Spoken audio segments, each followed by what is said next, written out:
શ્રી કૃષ્ણ. સિંહોના ટોળાના આપો સાંભળ્યું હતું? અનેક વાર શ્રીનાથજીની ઝાંખી જોઈ છે, મેં ખુદ કરાવેલી છે.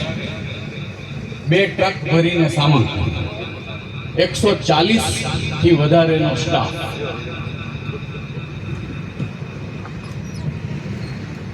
2 ટ્રક ભરીને સામાન, 140 લોકોથી પણ વધારે નો ગ્રાઉન્ડ સ્ટાફ, કેટલા બધા આર્ટિસ્ટો, ઘણા બધા ઇન્સ્ટ્રુમેન્ટ્સ, અને એ બધા ભેગા થઈ અને જે ઇફેક્ટ ઊભી કરે એ ઇફેક્ટ શ્રીનાથજીની ઝાંખીમાં આ 2 જણાએ ઊભી કરી દીધી છે. વિશાલભાઈ અને પ્રશાંતભાઈ માટે જોરદાર તાળીઓ. એટલા માટે મેં કીધું કે સિંહોના ટોળાના.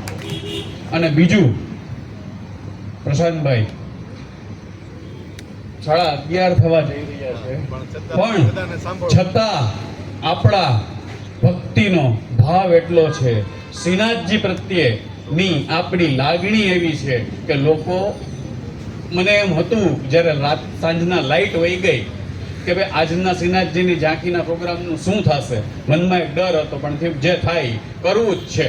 પણ જે રીતના 9:30 વાગ્યાનો માહોલ થયો અને આખું ગ્રાઉન્ડ ભરચક ભરાઈ ગયું, એના ઉપરથી લાગ્યું કે હજી ચાહે આપણે ગમે તેટલા આગળ કેમ ના વધ્યા હોય, પણ હજી શ્રીનાથજી પ્રત્યેનો, ભગવાન પ્રત્યેનો આપણો ભાવ હજી એવો ને એવો જ છે. તમારા બધા માટે ફરીથી એકવાર તાળીઓ. Thank you.